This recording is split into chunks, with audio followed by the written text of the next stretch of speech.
하나님이 천지를 만드시기 전에부터 이 존재하는 것의 한 복판에 그 중심에 있던 것이 뭐냐? 말씀이다라는 것입니다. 말씀은 로고스고 진리입니다. 그래서 하나님이 천지 만물을 지을 때 그 1.1획도 틀림없고 순결하고 완전한 중심을 가지고 만물을 창조하셨다라는 것이 되는 것이고요. 그 다음에 이 말씀이 하나님과 함께 계셨다라는 것을 이야기합니다.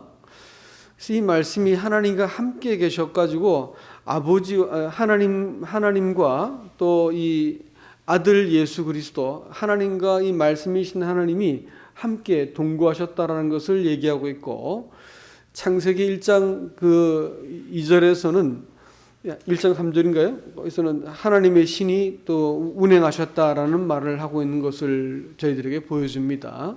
그러니까 하나님이 함께 거하시고 계셨다고 하는 것입니다. 이 함께 거하신 하나님이 사람에게 나타낸 바 되시기 위해서 사람에게 하나님이 나타나셨는데, 나타나신 그 분을 뭐라고 표현하냐면 말씀이라고 표현했습니다. 그러니까 나타난 하나님을 말씀이라고, 나타난 하나님을 뭐라고 그러냐면 아들이라고 부르는 겁니다. 하나님한테 하나님이 어머니가 계시다는 말이 아니고, 하나님은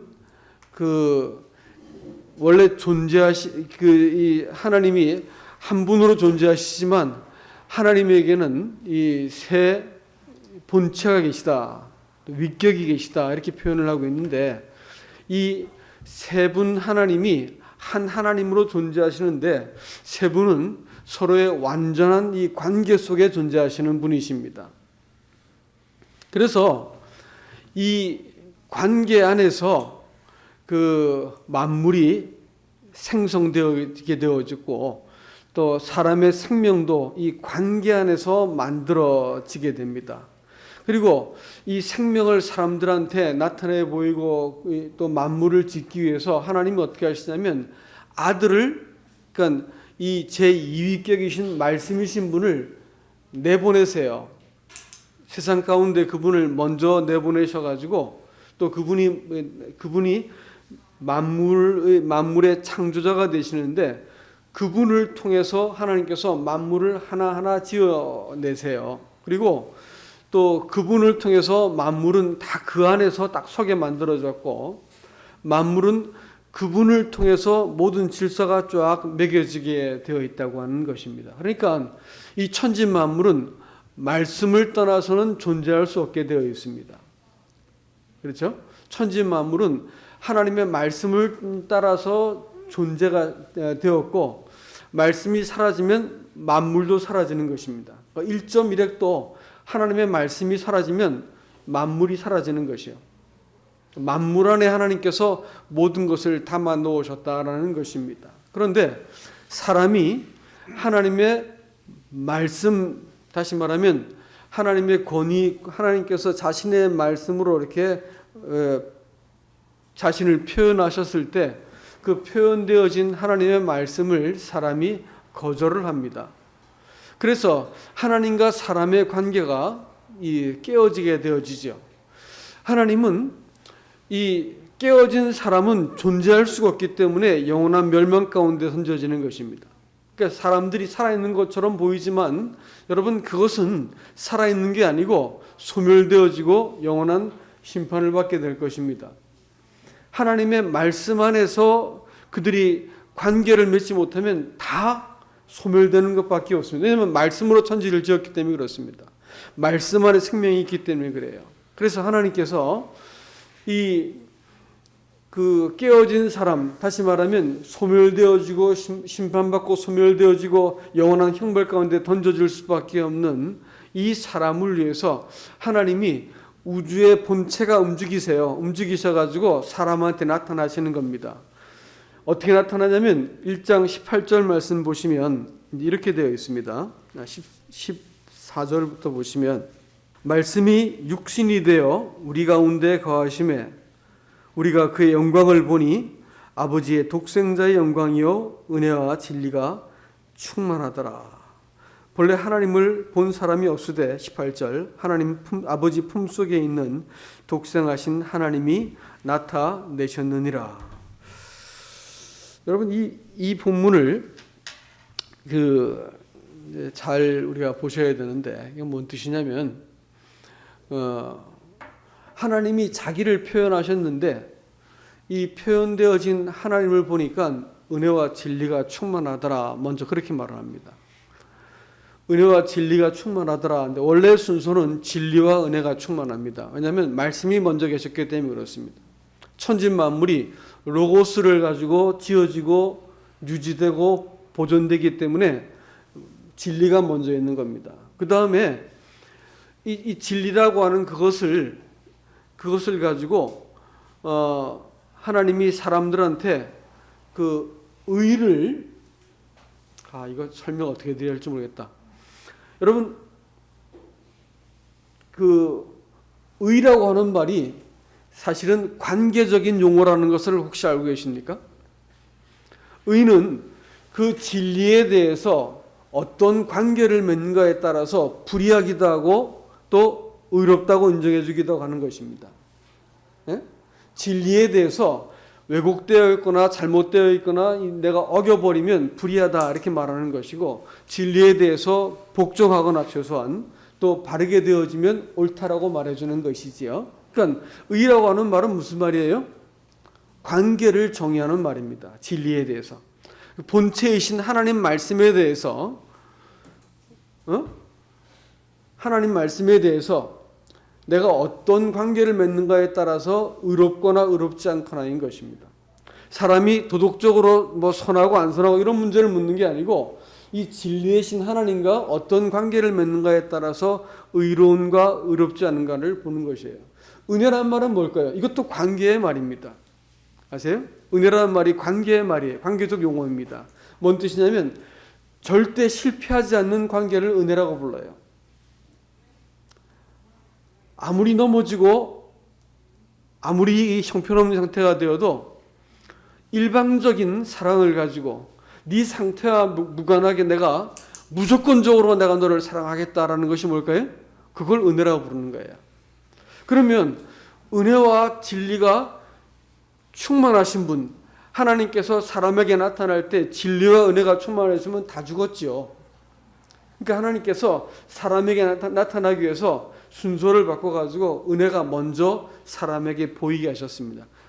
중심에는 진리를 품으시고, 그래가지고 사람에게 나타나가지고 사람한테 절대 실패하지 않는 관계를 사람과 맺기 위해서 하나님께서 먼저 은혜로 나타내 보이세요. 그래서 자신에게 보증을 삼고 십자가에 죽고 다 피 흘리시고, 그리고 부활하시는데 성경에서 자꾸 반복해서 말하고 있는 말이 뭐냐면 죽은 자 가운데서 일어나셨다, 죽은 자들과 함께 일어나셨다, 이런 말씀을 쓰시는데 이게 뭐냐면 하나님께서 새로운 창조를 하셨다라는 말입니다. 처음 창조도 말씀 안의 것을, 말씀을 통해서 말씀 안에 하나님께서 만물을 말씀과 더불어 이렇게 세웠단 말이에요. 그런데 사람만 문제를 일으켰어. 그리고 사람에게 통치권을 줬는데 사람과 관계된 모든 것들이 다 망가지기 시작했어요. 만물이 망가졌어. 사람과의 관계가 망가져 버렸어요. 사람과 하나님과의 관계가 망가졌어. 사람이 자신과의 관계도 망가뜨려 버렸습니다. 아세요? 사람이 자신과의 관계도 망가뜨렸어요. 나를 있는 그대로 봐주지 못하는 것이 다 병입니다. 이 세상 사람들을 조금씩 정신병 앓고 사는 거 아세요? 혹시 아십니까? 다 정상이 아니에요. 왜냐하면 내가 나를 있는 그대로 봐주지 못하기 때문에 다 정신병자들이란 말입니다. 정도에서 왜곡되어 있다는 말이에요. 또 사람이 하나님과의 이 관계가 깨어져 있기 때문에 만물에 대해서도 착취와 이용의 대상으로 바라봅니다. 사람들도 마찬가지로 이용하고 지배할 대상으로 바라보는 거예요. 그러니까 부부가 이렇게 머리 터지도록 싸우지. 하나님도 이용할 대상으로 여깁니다. 그렇기 때문에 그런 종교가 그렇게 만물상같이 많은 이유가 다른 데 있는 게 아니에요. 하나님을 이용하려고 들기 때문에 그렇습니다. 그러니까 이런 이 사람을 하나님이 본체가 뭐라고요?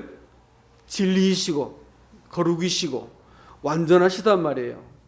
그러니까 이 하나님, 우주의 중심에는 진리가 있고 로고스가 있고 말씀이 계시고, 그 다음에 이 진리와 함께 있는 것이 뭐라고요? 하나님이 이 진리와 함께, 삼위 하나님께서 함께 거하시는 거예요. 함께 거하시는데, 그 함께 거하신다고 하는 말은 사랑하신다, 서로를 섬기신다라는 것입니다. 그래서 하나님은 요한일서에서 빛이시다라고 말씀하는 거예요. 빛이라고 말하는 것은 진리가 명명백백하게 드러나는 것이고 관계가 명명백백하게 숨김이 없다는 뜻이고요. 사랑이시다라고 말하는 것은 서로를 위해서 존재하게 되어지고 서로를 생명처럼 여기게 되어지는 것을 사랑이다 이렇게 표현하는 것이지요. 예? 그러니까 요한복음 1장 1절에서는 그 당시 구원의 이 세상을 향해서 전해진 복음이었기 때문에 요한복음이 태초에 말씀이 계셨고 이 말씀이 하나님과 함께 계시다라는 것을 말하고 있지만, 똑같은 요한이 요한일서를 믿는 자들에게 기록할 때는 뭐라 하냐면 태초부터 계신 말씀에 대해서 너희가 들었고 만졌고 보았고 이렇게 하면서 너희가 경험하고 있는데 이 사귐을 내가 너희에게도 전한다 이렇게 하면서 삼위 하나님께서 함께 거하시면서 가졌던 이 사귐을 하나님이 너희에게도 전한다. 너희 이 사귐 속에 하나님께서 우리를 끌어들이시겠다고 하는 것입니다. 이 사귐 속에 사람이 들어가게 되는 것을 가지고 성경은 영생이라고 표현하고, 이 사귐을 먼저 맛본 것을 교회라고 부르는 겁니다.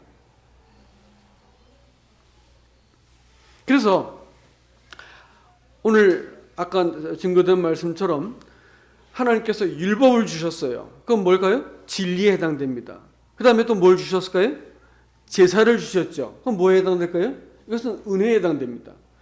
깨어진 진리를 계속해서 보수할 수 있고 깨어진 진리를, 약속을 회복시킬 수 있는 것이 제사였기 때문에 율법과 이 제사를 함께 주고, 이것을 또 어디에서 이것을 시행할까요? 성전에서 시행합니다. 성전은 뭐 하는 곳이라고요? 하나님과 사람이 만나는 곳이에요. 하나님이 유일하게 이 땅에서 안식할 수 있는 저소가 어디였습니까? 그 성막이었다고요. 하나님이 사람을 추적하시고 따라다니면서 사람과 하나님이 동거하시기 위해서 사람에게 적극적으로 찾아 내려온 장소가 어디냐면 성막이었어요. 거기서 뭐가 있다고요? 진리하고 은혜가 있는 것입니다. 이것이 그 성막 안에서 회복되어서 함께 사귐을 갖게 하는 것이 놀라운 그림입니다. 이것이 그리스도 안에서 똑같이 성취가 되는 거예요. 대신에 순서가 바뀌죠. 먼저 뭐예요? 이제 진리가 아니라 은혜가 먼저 와서 사람한테 보여주고, 그 다음에 진리를 하나하나 증명하는데 어디 안에서 증명해요? 아들 안에서 증명해요. 아들 안에서 이 것들을 하나하나 증명하시는 것입니다. 그래서 예수님을 독생하신 아들이다 이렇게 이제 표현하시는데, 독생한다고 하는 것을 모노게네스다라는 헬라 말을 쓰는데, 이것은 매우 특별한 단어입니다. 이것은 하나님께서 자신이 낳았다 이런 표현이 아니에요. 그것은 유일하다, 독특하다, 비교할 바가 없다라는 의미를 쓰고 계신 겁니다. 왜냐하면 하나님이 창조를 하시기 위해서는 아들을 통해서 아들 안에서 만물을 지었기 때문에 온 우주는 뭐예요? 그리스도로 충만하신 것이고 그리스도로 지어진 것이고 그리스도로 완전케 될 겁니다. 사람이 거절하고 있고 그 사단이 그것을 지금 조장하고 있는 이 왜곡되어 있는 것을 바로잡기 위해서 땅 아래에 있는 것들을 복종시키기 위해서 어떻게 했다고요? 하늘에 있는 것이나 땅 안에 있는 것을 복종시키기 위해서 하나님의 아들이 오셨습니다. 그리고 죽으시고 부활하신 것은 뭐예요? 그 사람들을 이 진리 안으로 복종시키기 위해서 하나님은 이 아들은 죽임을 당하시고 먼저 부활하셔가지고 새로운 창조를 이루어 놓으신 것을 우리는 구원받았다 이렇게 표현하는 것입니다. 사실 오늘 주제가 이게 무지하게 방대하고 무거운 주제고 삼위일체 관계된 부분이기 때문에 여러분 이 점에 있어 가지고는 사실 이렇게 해야 될 말이 참 많이 있습니다. 그렇기 때문에 우리가 존재한다라고 말하는 것은 하나님과 관계를 맺는다라는 말이고요. 살았다라고 말하는 것은 하나님과 관계가 시작되었다라는 의미가 되는 겁니다. 그래서 이 관계 속에서 내가 누구를 만나요? 진리를 만나요. 그래서 은혜와 진리가 충만하신 분을 우리에게 주셨고, 그것은 하나님 가슴 속에서 사람에게 나타내었다라는 의미에서 하나님은 뭐라고, 나타난 하나님을 뭐라 부른다고요? 아들로 부르는 거예요. 그죠? 하나님이 양태론이라 해서 하나님이 한 분인데, 하나님이 이 새 종류로 새 모습으로 나타난다 해가지고 아리우스라고 하는 사람이 주장했던 그 양태론이라는 게 있고요. 또 하나는 이 삼신론이라는 게 또 있습니다. 삼신론. 그것은 하나님이 세 분이다, 이렇게 말하는 것도 있죠. 그것도 틀린 얘기입니다. 또 하나 우리가 주목해야 될 것인데, 성자 종속설이라고 하는 게 또 있습니다. 다시 말하면 하나님은 한 분이신데 예수님은 피조물이다, 이게 하나님보다 좀 못한 그런 존재다라고 말하는 겁니다. 그래서 이제 성자 종속설이다, 이렇게 아까 말씀을 잘못 드렸네. 아리우스가 그렇게 말했고요. 시벨리우스라고 하는 사람이 이제 그 양태론을 말했네요. 근데 하나님은 하나님인데 하나님이 나은 하나님이니까 좀 못한 하나님입니다, 이렇게 말하기도 하고요. 아니면 첫 번째 가장 우월한 피조물이고 그에게 하나님께서 하나님의 아들이 되는 권세를 주셨다, 뭐 이렇게 이제 얘기를 하죠. 이거 이제 그 성자 종속설이라는 이단이고, 이런 종류의 사람들이 아주 많이 있습니다. 하나님과 아들은 아버지와 더불어 동등하지 않은 위격이고, 성령은 하나님이 아니라 힘이다라고 말하는 그와 같은 이단입니다. 그런데 예수님께서는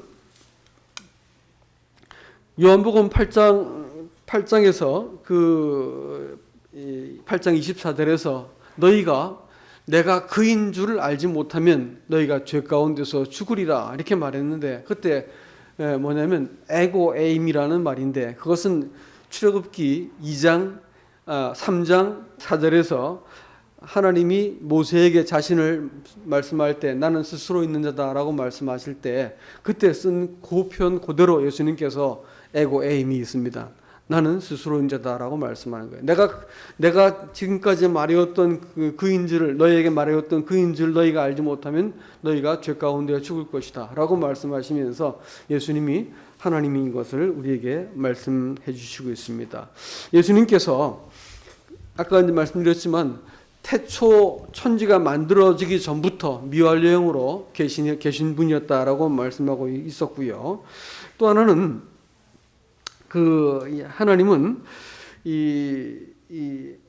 여러분 아까 읽었던 요한복음 1장 14절 말씀에서 예수님이 나타난 하나님이라는 의미로서 아들이라 표현된다, 이렇게 말씀했죠.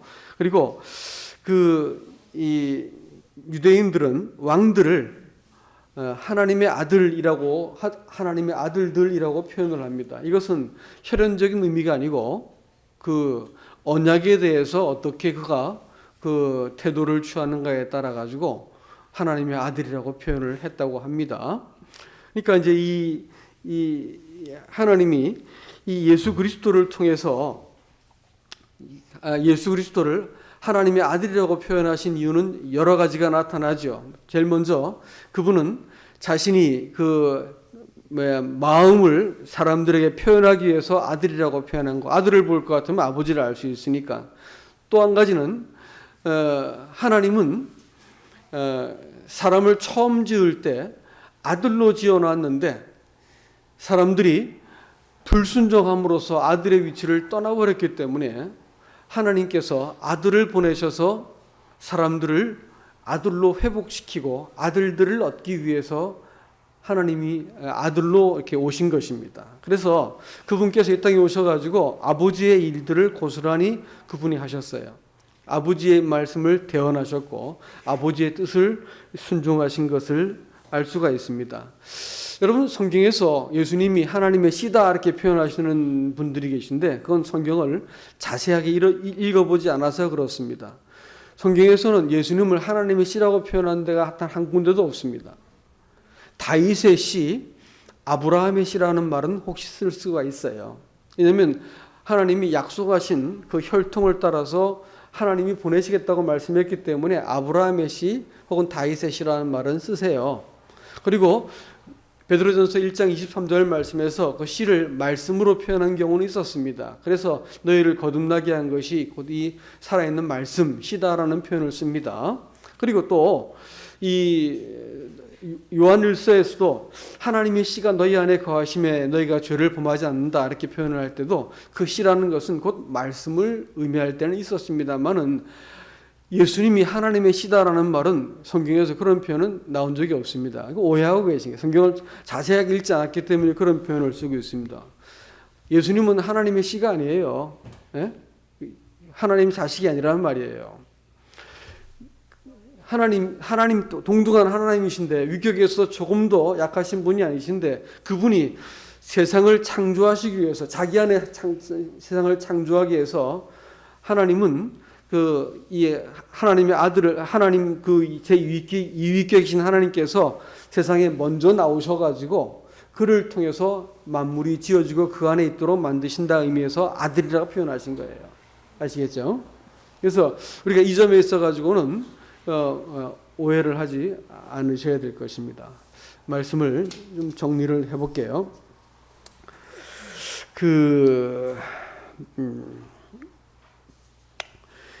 이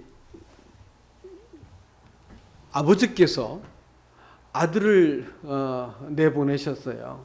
그러니까 아버지 품 속에 있는 아들이 오셨다라는 표현은 아버지의 마음을 고스란히 사람한테 그 영광과 그 뜻하심과 그 진리와 그 은혜에 대해서 고스란히 사람한테 보여주기 위해서 품속에 계신 독생하신, 다시 말하면 유일한 방식으로 일상 사람들에게 태어났다면 겐나오라는 말을 쓰는데 겐나오라는 말을 쓰지 않고 게네스, 모노게네스, 유일한 방식으로 발출되었다라는 뜻입니다. 그러니까 하나님으로부터 발출되신 분이 바로 아버지로부터 발출된 게 아들이십니다. 그래서 그분이 이 땅에 오셔가지고 아버지의 일들을 행사를 고스란히 이 땅에 해가지고 모든 사람을 어떻게 하실까요? 이 관계 속으로 끄집어 들이신 거예요. 모든 사람들을 다 죄인들을 데리고 어디로 끌고 가신 거예요? 아버지 안으로 끌고 들어가시기 위해서 그렇게 하신 겁니다. 성령은 또 어떻게 오셨어요? 성령은 아버지와 아들을 통해서 보내주십니다. 아들이 아버지에게서 받아가지고 성령을 보냈다. 이런 표현을 성경에서 곧잘 쓰고 있어요. 왜 그랬을까요? 그 아버지의 마음에 있던 것은 아들처럼 그 예수 그리스도처럼 성령도 동일하시다는 거예요. 동시에 아들로부터 오셔야 되는 이유가 뭐냐면 아들이 완성하는 그 일을 통해서만 성령이 활동할 수 있기 때문에 그렇습니다. 성령은 하나님의 아들이 완성한 구속과 또 부활하셔가지고 승귀하셔가지고 사람을 구원하실 수 있는 이 권세를 가진 것을 근거로 해가지고 사람 속에서 역사하시고 우리를 그 진리 가운데로 인도하시고 아들이 말씀하신 걸 기억나게 하시고 또 그 은혜와 그 변하지 않는 약속을 되새기게 만드시고 이래가지고 우리를 어떻게 해요? 아버지 앞으로 나가게 만드는 것입니다. 그래서 아들은 아버지로부터 나오고 성령은 아버지와 아들로부터 나온다는 거예요. 그렇지만 이것이 어떤 격의 차이가 있다는 말이 아니고 역할을 위해서 그와 같이 아들은 아버지로부터 나와서 우리에게 아버지를 보여주신 것이고 그래서 아들이라고 말씀하신 것이지 그분이 어머니가 있고 낳은 씨다라 이렇게 표현하는 것은 성경을 곡해하고 계신 것, 잘못 알고 계신 것이다라는 것입니다. 또 성령은 힘이 아니고 하나님 동등하신 하나님이신데 아버지로부터 그 나와가지고 아들이 요청하셔가지고 아버지와 아들이 성령을 보내십니다. 그러니까 반드시 아드님은 죽임을 당하시고 부활하셔가지고 승천하셔야만 성령이 오실 수 있는 겁니다. 이거 약간의 격차가 열흘 정도 있었죠. 이런 그 성령이 강림하셔가지고 지금 성령 하나님께서 우리 가운데서 역사하고 있는 것입니다. 여러분 이제 하나님과 이 하나님을 사랑하셔가지고 아버지께서는 아들을 사랑하셨고 아들은 아버지를 사랑하셨습니다. 그래서 이 아들은 그 육신으로 있고 또 십자가를 지는 이 고난을 마다하지 않고 그 희생을 당하셨습니다. 화목제물로. 그리고 성령은 지금도 말할 수 없는 탄식을 가지고 사랑하는 아버지와 아들만을 온전히 증거해 가지고 우리를 이 세 분의 연합 가운데 사귐 가운데 우리를 어떻게 하든지 집어넣기 위해서 지금도 역사하고 계세요. 세 분이 사랑하시는 그 사랑을 우리를 그 사랑 가운데 사귐 가운데 이끌어 들이시기 위해서 지금 우리를 인도하고 계신 것입니다. 하나님을 통해서 하나님을 사랑하는 것을 뭐라 부를까요? 그걸 예배라 부릅니다. 그걸 예배라 부르는 거예요. 우리는 이 예배 속에서 이 무지한 나를 일깨워서 주님을 기억나게 만들어 주시는 성령의 우리는 교통하심과 감화 감동이 있으십니다. 또 아들은 생생하게 이 죽으신 희생하신 그 피와 떡과 잔을 통해서 피와 살을 통해서 우리에게 증거하고 계시지요. 그럼 누굴 섬기고 있는 거예요? 아버지를 섬긴 것입니다. 아버지는 이 모든 것을 가능하게 해서 모든 족속에게 이름을 주신 아버지의 그 영광의 풍성을 너에게 알기를 만드는데 하면서 하나님의 갖고 계셨던 그 가슴 속에 있던 그 사랑과 영광과 그 풍성함, 그 충만함을 아들과 성령은 우리에게 지금 보여주고 계신 거예요. 그래서 우리가 하나님이 서로 사랑하셨다는 사실들을 마음속에 알게 될 때 마음속에 하나님께 대한 예배가 일어나는 것입니다. 성령을 통해서 아들 안에서 아버지 앞에 나아가게 되는 이 예배를 드리게 되는 것이지요. 그 다음에 우리는 하나님이 그렇게 우리를 사랑하시고 그 사귐 속에 우리를 불어 넣어 주었기 때문에 사람을 바라볼 때 하나님을 통해서 사람을 사랑할 수 있게 되어집니다. 하나님이 계시지 않고 너하고 나밖에 없다 할 것 같으면 사람이 왼수지 어떻게 사랑할 대상이 되겠습니까? 그 왼수가 따로 없습니다. 들여다보면 이기적이고 탐욕스럽고 거짓되고 아주 이 고약한 것이 사람의 본성이거든요. 가까이 다가가면 다가갈수록 악취가 나고 다가가면 다가갈수록 찔려버리는 것이 사람이에요. 어떻게 사랑할 수 있습니까? 그런데 하나님은 사람을 사랑하셨어요. 하나님을 통하여서 하나님은 자기의 사랑을 사람에게 나타내 보이셨다고요. 그래서 우리가 이 사랑을 받은 사람이 사람에 대해서 그와 같이 사랑할 수 있도록 만들어 주신 것입니다. 형제자매, 남편과 아내, 부모와 자식을 사랑할 수 있게 되어진 것은 순전히 하나님을 통해서입니다. 이렇게 해서 만들어진 공동체를 교회 혹은 가정이라 부르는 겁니다. 그래서 하나님을 통해서 상대방을 사랑하지 않으면 우리의 사랑이라고 하는 그것은 결국은 이적입니다. 나한테 무엇인가 돌아오는 보상이 없으면 사랑하기를 멈춰버려요. 내 방식대로 사랑하는 것은 허용해 주는데 상대방의 방식으로 내가 사랑당하는 것은 거절해 버리는 거예요. 우리는 그런 사람들입니다. 그런데 하나님은 사람을 일방적으로 조건 없이 사랑하셨어요. 하나님을 통해서 하나님이 그 사랑을 표현하기 위해서 아들이 십자가에 죽으시고 이 사랑을 이렇게 쏟아진 그 향유처럼 우리에게 나타내 보여주셨습니다. 우리는 그 사랑을 입어서 형제자매들을 사랑해야 됩니다. 우리는 남편과 아내에 대해서도 동일한 마음을 품어야 되고 자식을 향해서도 그런 마음을 품어야 됩니다. 그래야지 교회가 만들어지고 가정이 복을 받는 것입니다. 하나님을 통해서 하나님을 사랑하는 것이 예배라면 하나님을 통해서 사람을 사랑하는 것은 교회요 가정입니다. 그러면 하나님을 통해서 피조물을 사랑하는 건 뭘까요? 그걸 전도라고 부르는 겁니다. 이걸 전도라고 부르는 것입니다. 하나님이 사람한테 주신 본래 이 진리가 사람 속에 박히게 되어 있고 이 본래 이 만물을 품고자 하는 이 사랑이 사람 속에 있으면 다른 사람에 대해서 내가 관용할 마음이 생깁니다. 타인들에 대해서. 뭐 피조물들, 사물들 말하자는 게 다른 사람들 말하는 거죠. 믿지 않는 사람들 말하는 거죠. 직장에서 혹은 또 뭐 관계, 이웃들 관계 속에서 우리를 괴롭게 하는 사람들이 얼마나 많이 있나요? 그렇죠?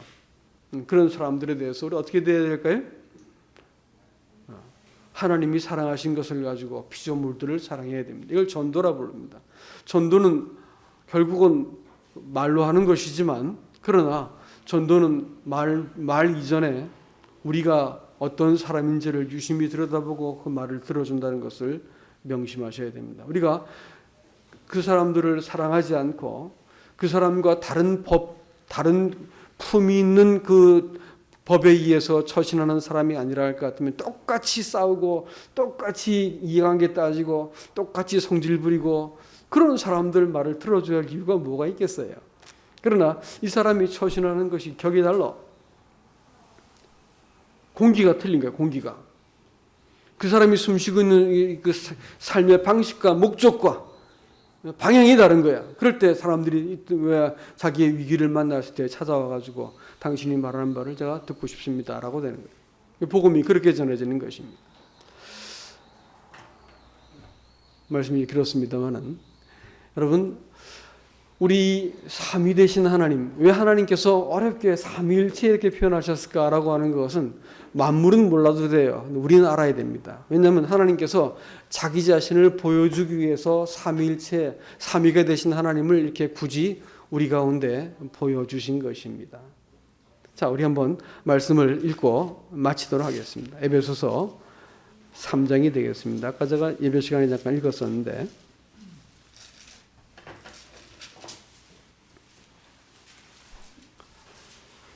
의미를 생각하시면서 한번 잘 생각하면서 읽으시기 바랍니다. 3장입니다. 에베소서 3장 9절부터 제가 읽어드릴게요. 영원부터 만물을 창조하신 하나님 속에 감추었던 비밀의 경륜이 어떠한 것을 드러나게 하려 하심이라. 누구를 통해서요? 예수님을 통해서 앞절을 읽어보면 이는 이제 교회로 말미암아 하늘에 있는 통치자들과 권세들에게 하나님의 각종 지혜를 알게 하려 하심이라. 곧 영원하신 우리 주 예수 그리스도 안에서 예정하신 뜻대로 하신 것이라. 우리가 그 안에서 그를 믿음으로 말미암아 담대함과 확신을 가지고 하나님께 나아감을 얻느니라. 그러므로 너에게 구하노니 너희를 위한 나의 이 여러 환난에 대하여 낙심하지 말라. 이는 너희의 영광이니라. 이러므로 내가 하늘과 땅에 있는 각 족속에게 이름을 주신 아버지 앞에 무릎을 꿇고 비노니 그 영광의 풍성함을 따라 그의 성령으로 말미암아 너희 속사람을 능력으로 강건하게 하시오며 믿음으로 말미암아 그리스도께서 너희 마음에 계시게 하옵시고 너희가 사랑 가운데서 뿌리가 박히고 터가 굳어져서 능히 모든 성도와 함께 지식에 넘치는 그리스도의 사랑을 알고 그 너비와 길이와 높이와 길이가 어떠함을 깨달아 하나님의 모든 충만하신 것으로 너희에게 충만하게 하시기를 구하노라. 우리 가운데서 역사하시는 능력대로 우리가 구하거나 생각하는 모든 것에 더 넘치도록 능히 하실 이에게 교회 안에서와 그리스도 예수 안에서 영광이 대대로 영원 무궁하시기를 원하노라. 아멘. 아멘. 이 놀랍고 장대한 구원을 주님께서 교회 가운데 주셨습니다. 하나님은 우리의 그 속에 있는 우리의 중심, 인격의 중심 가운데 뭐가 필요한지 아십니까? 능력이 필요한 거예요. 그래서 너희 속사람을 성령으로 말미암아 능력으로 강건하게 하옵시며라고 말씀하고 있습니다. 그냥 교회를 왔다 갔다 하고 또 교회 생활을 하는 일상 가운데서는 이런 일이 잘 일어나지 않습니다. 그러나 경건이 연습되어지는 사람들은 자기의 본심을 가지고 하나님 앞에 서는 것이 익숙합니다. 그렇지 않으면 하나님께서는 우리 가운데 인생의 풍파를 일으키셔가지고 아이고 하나님 살려주시오라고 해가지고 납작 엎드리게 되어지고 곤경을 만나게 되어지면 사람의 본심이 외마디 비명을 지르면서 하나님 하고 부르게 됩니다. 그때 하나님께서 만나주시는 거예요. 그러고나 그때 하나님을 알아채는 것이죠. 그때 우리가 하나님 이런 분이구나 알게 만드세요. 근데 더 좋은 것은 우리가 살면서 늘 정직하게 우리 영혼의 가장 그 중심을 가지고 하나님 앞에 서는 것을 해보지 않은 사람들은 세월이 지나도 철부지입니다. 그러나 우리 인격의 속사람이 하나님을 딱 대면하고 설 것 같으면 하나님의 말씀이 내가 겪은 경험 속에서 하나님이 나에게 명확하게 힘을 주시는 것을 여러분 경험하게 될 것입니다. 이런 일들은 우리가 예수 그리스도가 우리의 마음 속에서 거한다고 하는 것은 아예 자리를 잡아서 통치하는 위치를 말하는 것입니다. 그분께서 내 마음속에 내 의지적인 복종과 또 요청에 의해서 내 마음을 다스리는 그 자리에서 그분이 거하시도록 내가 허용하고 내가 또 이렇게 요청할 때 그분이 그렇게 하시는 것이죠. 믿음으로 그리스도께서 계시게 하옵시고 이렇게 되어지면 성령이 우리 속사람을 강건케 하신다고 하는 것입니다. 아버지께서 이 모든 것을 주기 위해서 이 풍성한 것들을 다 주기 위해서 숨겨뒀던 그 비밀의 경륜을 마침내 이 교회 가운데 열어 보여주셨다고 하는 것입니다. 이 삼위 하나님의 사귐 속에서 교회는 존재하고 우리가 거기서 존재하고 있는 것입니다. 이 삼위 하나님의 사귐 속에서 우리는 하나님을 사랑해야 되고 삼위 하나님의 사귐 속에서 형제자매와 내 남편과 아내, 자식들을 사랑하는 것입니다. 또 이 삼위 하나님이 사랑하신 것을 통해서 우리는 우리 주변에 있는 아주 왼수 같은 사람들을 사랑해야 될 이 요청을 받고 있는 것을 기억하시기 바랍니다. 그래서 우리가 이 예배하는 자라고 하는 사실들을 꼭 기억할 수 있기를 주님의 이름으로 부탁합니다. 이상입니다.